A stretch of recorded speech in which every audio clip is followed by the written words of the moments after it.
ഇന്റർനാഷണലിന്റെ കളിക്കൂട്ടുക പാപ്പനും പിള്ളേരുമെല്ലാം കളം കൈകളിൽ പാടിയേറി കാണാൻ പറ്റുന്നില്ല.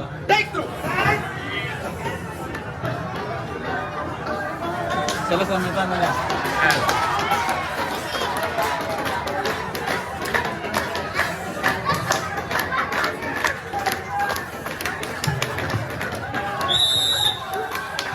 അതോടൊപ്പം ഇവിടെ മത്സരത്തിൽ പരാജയപ്പെട്ട ഗോഡോൾഫിൻ രണ്ടത്താണി മലപ്പുറം അവർക്ക് സംഘാടക സമിതിയുടെ ഒരു സ്നേഹോപകാരം ഏറ്റവും കൂടുതൽ ദൂരം യാത്ര ചെയ്ത് കളിക്കളത്തിലേക്ക് കടന്നു വന്നു.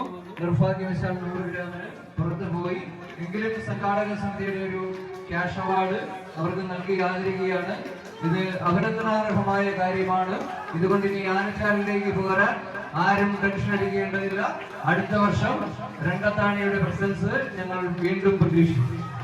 കൈയടിത്താണത്തോടുകൂടി തന്നെ സ്വീകരിക്കാവുന്ന പോരാട്ടത്തിലേക്ക് കളിത്തട്ട് പാലക്കാടിന്റെ പടി കിടന്നെത്തിയ പടയാളി കൂട്ടങ്ങൾ പാപ്പനും പിള്ളേരും മാത്തൂർ പാലക്കാട് പറയുമറ്റ പത്തിരികുലത്ത് പാലൂട്ടി വളർത്തിയ നാട്ടക്കത്തട്ടിൽ നിന്ന് പനയോലത്താളുകൾ കളന്നുറയുന്ന കളിത്തട്ടകത്തിലെ കളിക്കൂട്ടുകാരായി ഇന്നിന്റെ പടക്കളത്തിലേക്ക് കുതിരാൻ ചുരങ്ങമിറങ്ങി കളന്നെത്തിയ പോരാളി കൂട്ടങ്ങളുടെ തേരോട്ടങ്ങളിലേക്ക് കളിത്തട്ടകം മറുപുറത്ത് റിവൻസ് പാണിയേളിയുടെ പടയാളി കൂട്ടങ്ങൾ ഊടും പാവം നെയ്തെടുത്ത ഒരു പോരാട്ടങ്ങളുടെ നടുത്തളത്തിൽ ആവേശ പോലീശയ്ക്ക് കളമൊരുക്കി എതിരാളികളെ പിടിച്ചു നിർത്തി വിജയത്തിന്റെ വെണ്ണിക്കൊടികളെ പാറി പറപ്പിച്ച് കടലാട്ടം സമ്മാനിച്ച് തീക്കനൽ ചവിട്ടി തടുപ്പിച്ച പാദങ്ങളുമായി അവസാന 10 അടിയിലേക്ക് പകരം വയ്ക്കുവാനും 18 കൊണ്ട് അളക്കുവാനും വന്നാൽ 10 അടി മുകളിൽ കയറി നിന്ന് വെല്ലുവിളിച്ച് വിജയം നേടാൻ കഴിവുള്ള തെക്കും വടക്കുമില്ലാതെ കളിക്കളങ്ങൾ കടന്നു ചെന്ന കരക കിരീടങ്ങൾ വെട്ടിപ്പിടിച്ച്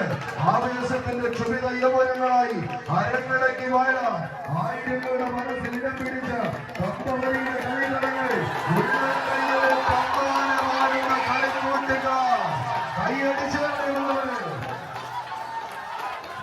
സൂപ്പർ മാർക്കറ്റ് മൂന്നാർ പ്രോപ്പർട്ടി ഡെവലപ്പേഴ്സിന്റെ മലയാളികൾ റിവൻസ് പാണിയേറി അക്ക ഇന്റർനാഷണലിന്റെ കളിക്കൂട്ടുക പാപ്പനും പിള്ളേരുമുള്ള കളം കൈകളിൽ റിവൻസ് പാണിയേറി എറണാകുളം പ്രീ ക്വാർട്ടർ ഫൈനലിലേക്ക് പ്രവേശിക്കുന്നു.